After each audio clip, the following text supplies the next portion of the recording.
जय माता की सभी को। आशा करते हैं आप सभी कुशल मंगल होंगे।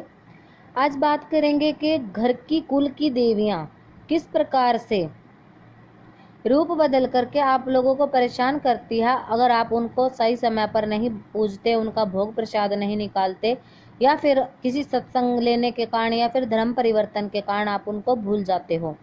क्योंकि देखिए, नई पीढ़ी का ज़माना है और हो सकता है किसी को ये बात बुरी भी लग सकती है, पर जो है सत्य है। सच सच हमेशा कड़वा होता है, ये हम हमेशा बोलते हैं। कि क्या होता है कि 4 अक्षर पढ़ लिख लेते हैं आजकल की पीढ़ियां और भूल जाती हैं कि देवी देवताओं को पूजना क्या है, देवियों के पास क्या है, पितरों के पास देखिए सब कुछ होता है। जब वो पढ़ने लिखने के बाद भी उनकी नौकरियों में, उनके काम धंधों में और उनके आगे वंश वृद्धि नहीं होती, औलाद नहीं उनको हो जाती, कोई असाध्य रोग उनके शरीर में आ जाता है, तो इस प्रकार से उन लोगों को लगता है कि परेशान होने के बाद फिर वो किसी भगत की चौकियों पे जाते हैं, बैठकों में जाते हैं और वहां पर बोलते हैं कि हमारी पूछा निकालिए आप और देखिए हमारे घर में क्या समस्या है। तब चौकियों पर आपकी जो समस्या आगे आती है। और कुछ भगत ऐसे होते हैं जिनको पता ही नहीं होता क्या पूछा है, क्या ज्ञान होता है, बिना ज्ञान के आपकी कुल की देवी की शक्तियों को भूत प्रेत जिन्न मशान आदि का नाम दे देते हैं और सीधा बोल देते हैं आपसे पैसे ऐंठने के लिए कि नहीं, ये तो तुम्हारे ऊपर मशान है या फिर जिन है या भूत है, प्रेत है। देखिए होता है, सब कुछ होता है। जिन भूत प्रेत मशान कौन लोग छोड़ते हैं? इनको भगत नहीं छोड़ते।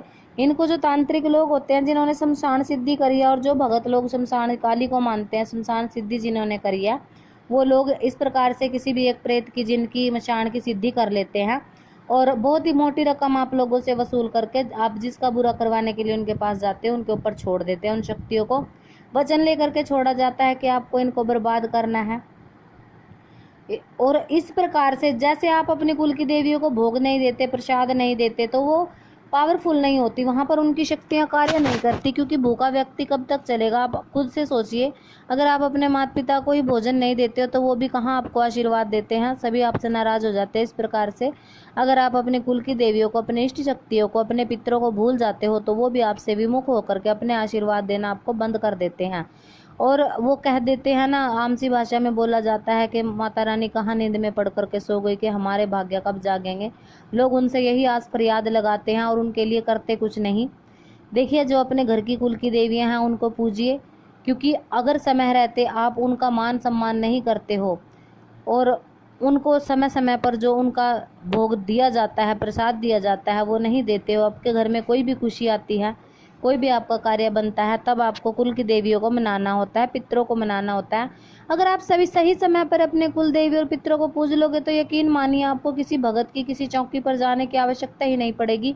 आपके घर में हर प्रकार से सुख और ये जो बरकत है, आपका काम धंधा है, आपकी वंश वृद्धि, हर प्रकार से सभी कार्य माता रानी आपकी शक्तियाँ करती हैं। ऐसा कोई जरूरी नहीं है कि ये किसी साधक के हाथों में होती है या उनके आगे बंध के चलती है, नहीं।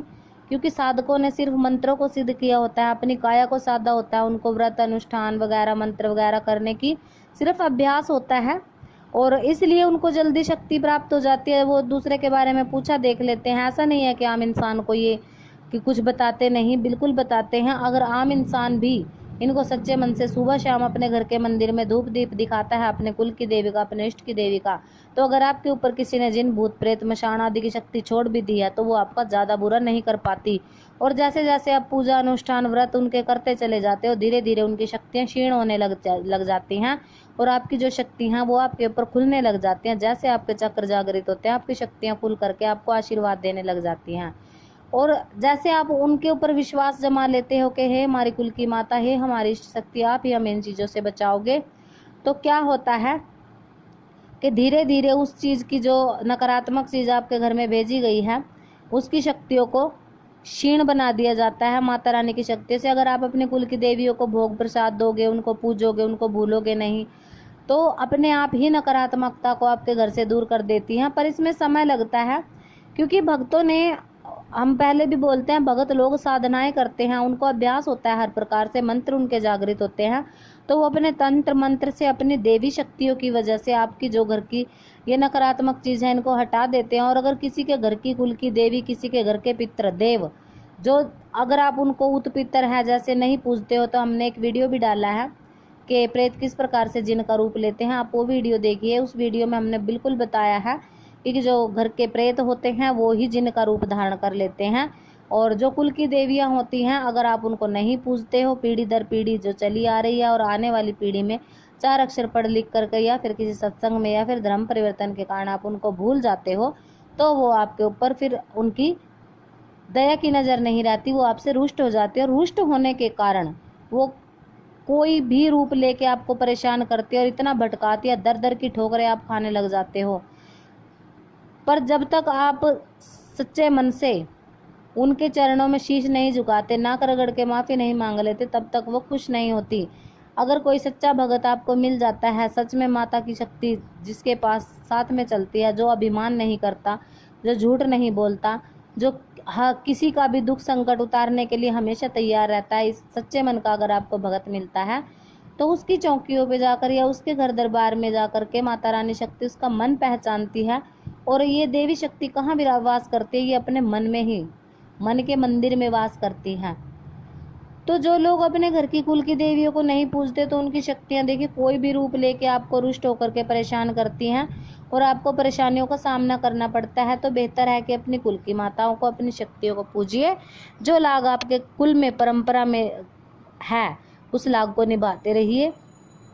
और अगर आपके ऊपर कोई सवारी खेल रही है आपकी कुल की देवी की, आपके इष्ट शक्ति की है, तो आप गुरु धारण करके गद्दी लगाइए उनके नाम की, उनको मान सम्मान के साथ अपने घर में विराजमान करिए, तो अवश्य ही आपको उनकी कृपा मिलेगी।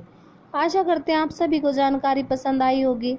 हर प्रकार से नई नई जानकारियाँ देखिए, हम ये तो नहीं कहते कि हमें बहुत अधिक ज्ञान है, पर हाँ, जितना भक्ति में हम सीख रहे हैं, जो प्रैक्टिकली हमारे जीवन में जो समस्याएं आती हैं, हम सिर्फ उन्हीं पर वीडियो बनाते हैं।